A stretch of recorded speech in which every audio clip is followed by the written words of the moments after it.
Hi, it's the nursing professor. Welcome to Fundamentals on Friday. And so today we're going to spend a few moments talking about pain and pain management, which is super important as we're caring for our patients. Now, I happen to be experiencing some pain myself. I had an injury from exercising, had my own personal experience in the emergency room, and ended up with a torn muscle in my calf. It is getting better, thank God, but it really was eye-opening and timely for me to have to go through that experience as I was teaching on pain this week with my class. All right, so what is pain? It's subjective. We always are going to believe what our patient says. It is not for us to determine whether or not somebody is truly in pain or not. It is an unpleasant sensory and emotional experience. And so, of course, if that's so, then we can't tell people what they are or are not having. And so we have to take it as real. There's two types in particular that we typically focus on, either acute or chronic. Acute is sudden. Usually it happens from an event like me exercising and I ended up tripping and tore the muscle in my leg. Chronic is more a pain that kind of waxes and wanes. Sometimes people have good days and bad days and all of those types of things. So more flare-ups, but a person really never fully recovers from that type of pain. All right. So within that pain, we also have two other words I want you to be familiar with. One is nociceptive. Nociceptive is when you have tissue damage or injury that creates pain, like my calf, or you can have neuropathic pain, which results from pain from nerve damage. And that could be something from poorly treated diabetes. A person who has immobility frequently ends up with it. Maybe a person who's had an amputation, and we call that phantom limb pain because the nerve is irritated and it creates pain. All right. So what do we need to do? We first need to assess this to determine what's going on with our patient. And with that, we'll use tools. First one and more commonly used for the adults is using the 0 to 10 scale, with 0 being no pain and 10 being the worst pain you ever have. We ask them to identify that with a number. For many patients, this can be challenging. I must say, even for myself, I was like, is it 7? Is it 8? It can be quite challenging. But anytime we get a number greater than 4, then that pain should be addressed. All right. We also have Wong Baker, where we can look at a person's face to see how uncomfortable they may be. But this one can be a little tricky because sometimes it's not very reliable, because sometimes people don't wear pain on their face. But if you have a patient who's crying or grimacing or wincing, any of that is a true indication of pain. With special groups like infants and children, it can be even more challenging. Frequently, we rely on their parents telling us about what their normal behavior is and look at their current behavior to help us identify that. People with dementia, people with learning disabilities, people who are nonverbal, they also can be a challenge in assessing pain. All right, so one of the tools we typically use is an acronym, PQRSTU, with P standing for what provokes the pain. Q is for the quality of it. Is it stabbing? Is it spasms? Is it dull? Those types of things like that. R stands for the region, like where it is actually located. S is the severity of it. That's when we go back to the numerical scale or the Wong-Baker scale.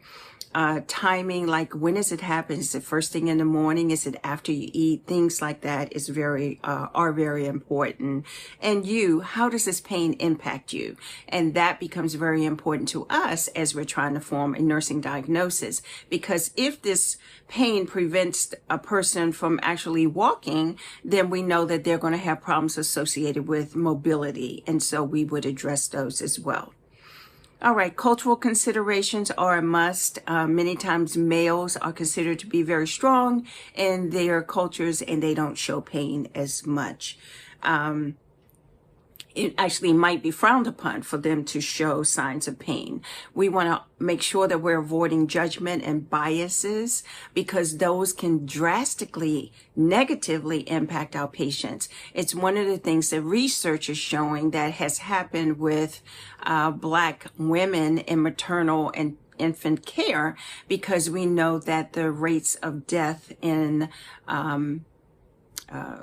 Black women in delivery is really high.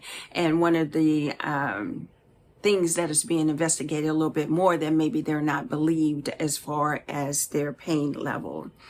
All right, so there's also barriers to pain management, and that could be that a person might fear addiction. And a lot of that we need to educate them on, because typically if medication is prescribed appropriately, then that is not a problem. We need to make sure that the provider is not using judgment or personal background when they're treating the patient, because of course we are the patient advocate. Legal and ethical considerations we need to document. Remember, if it's not documented, it's not done. And we should document what the person said the pain level was, what our intervention was, and then what the outcome was. Evaluated. Because if that person still says that pain is an 8, we need to go back to the beginning, reassess, and get that person more pain medicine. Don't let a person stay at an 8, especially if they've already received something for pain. It just doesn't make good sense. All right. And then, so our role is to be the advocate. So we're going to do all the education. We're going to administer the medication. We're going to assess the person before we do any of this, of course. And then we're going to be a part of the multidisciplinary care team. And this becomes very important as well, because frequently we're not the only people who are managing pain. Physical therapy, occupational therapy can also come in, and they can do their various modalities in order to help a patient get some pain relief. So last but not least, there are 2 types of pain management. One is pharmacological. That is when we're considering medications that a person should get. So of course they should be prescribed medicines. We have your non-opioids, which are pretty much over the counter, acetaminophen, ibuprofen, things like that. We have our opioids, which are our narcotics. And so we need to make sure that we're educating our patient and managing those appropriately, giving them timely. You know, that's another thing we have to be aware of. We know that we're very busy, but if a person calls for pain, they should not have to wait a half an hour before they get pain medicine. That's just really unacceptable. All right. We're going to also might have adjuvants like gabapentin, amitriptyline. Those could be other groups of medications that we could have. Now, non-pharmacological medications could be, or I should say non-pharmacological treatments should be things like ice packs, heat packs, TENS unit, repositioning our patients. Sometimes that's enough to give them relief. All right. Distraction, music, relaxation techniques. So all of those are non-pharmacological, meaning that there's no medicine involved with those. So I hope these things help. Make sure you remain your patient advocate. And if they say they're in pain, they are in pain. So I will see you next video. Don't forget to like and share, and bye for now.